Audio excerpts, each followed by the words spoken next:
हरे कृष्णा। आज का हमारा सत्संग भगवद गीता के दूसरे अध्याय का 38वां श्लोक। भगवान कृष्ण कह रहे हैं, सुख दुख हानि लाभ विजय पराजय का विचार किए बिना युद्ध करो, ऐसा करने से पाप नहीं लगे।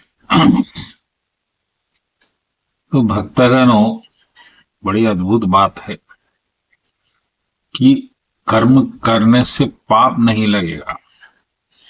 और आप अच्छी तरह जानते हैं कि हम किसी चीज से डरते हैं तो वो पाप है, क्योंकि हम पाप करना चाहते हैं लेकिन सजा से बहुत डरते हैं।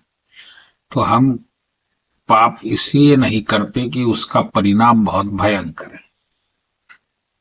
लेकिन भगवान कृष्ण इस श्लोक में एक ऐसा मार्ग बता रहे हैं कि अगर आप उस तरह से कर्म करेंगे तो आपको पाप नहीं लगेगा। है ना अद्भुत बात। तो ये कैसा संभव है, जरा सोचिए। और इसी बात पे आज हमारी चर्चा भी होगी। तो अब कृष्ण भगवान क्या करने को कह रहे हैं, इस पे ध्यान दें। सुख दुख, जय पराजय, हानि लाभ, गर्मी सर्दी में एक भाव। यानी कि इसमें एक भाव अगर आप रखेंगे तो फिर आपको कोई प्रॉब्लम नहीं है, कोई फिर पाप नहीं लगेगा। लेकिन हम क्या एक भाव रखते हैं? तो वास्तविकता ये है कि हम भाव जो है सुख को देते हैं, दुख को नहीं देते। हम सुखी होना चाहते हैं, दुखी होना नहीं चाहते, ये तो स्वाभाविक है। तो सुखी होना को भाव दे रहे हैं, लेकिन दुखी होने को भाव नहीं दे रहे हैं। इसलिए दुख का कोई भाव हमारे पास हम पसंद नहीं करते, लेकिन वो आता है। क्योंकि सुख और दुख जो है एक ही वस्तु से जुड़ी हुई दो वस्तुएं।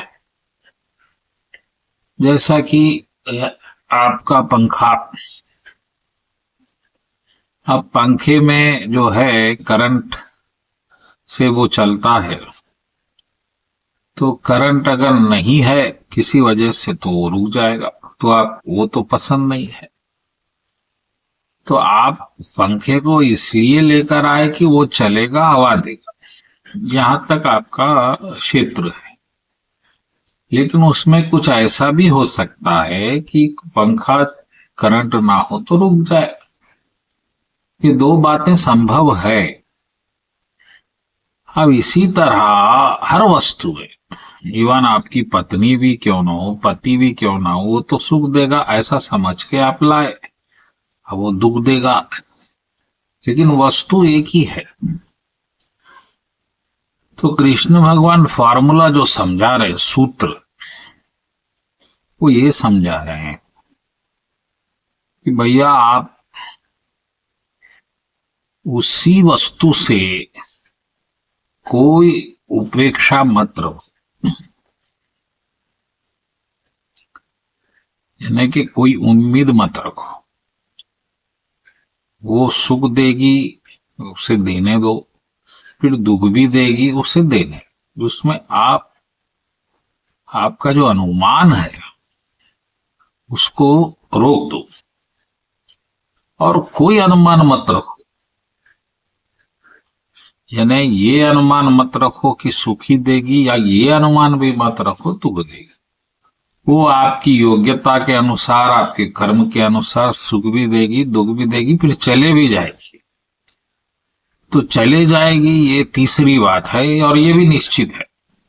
कोई भी वस्तु, तो अब वो आएगी, कुछ देगी और जाएगी, ये बात निश्चित है। तो वो जब तक कुछ देगी लो, नहीं पसंद है तो मत लो।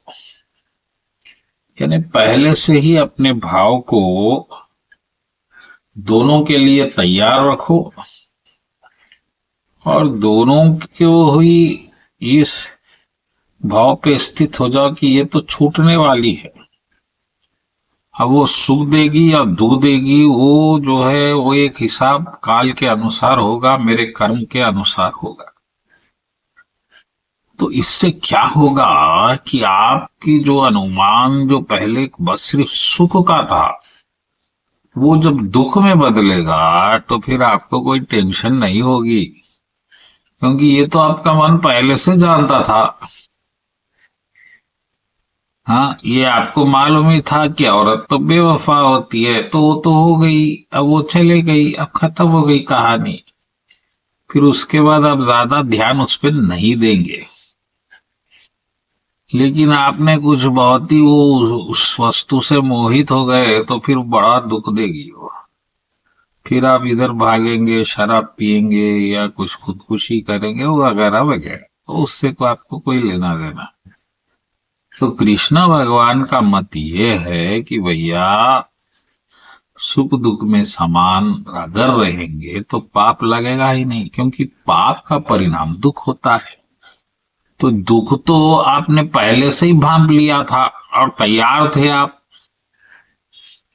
जैसा कोई डॉक्टर आपको ऑपरेशन कर रहा है या सुई दे रहा है, तो आप माइंड सेट कर लेते हैं कि थोड़ा दर्द तो होना ही है, अब वो बच नहीं सकते, तो फिर वो दर्द होता है, फिर आप उसको भूल जाते। लेकिन जहां दर्द होगा ही नहीं ऐसा अनुमान लगाते हैं और फिर दर्द होता है, तो बहुत दर्द होता है भैया। तो भक्तगणों, यही बात कहना है कि आप इस बात पे ध्यान दीजिएगा कि सुख दुख में समान रहने का मतलब है कि सुख दुख को समान देखिए, एक ही वस्तु के दो सिक्के के दो पहलू,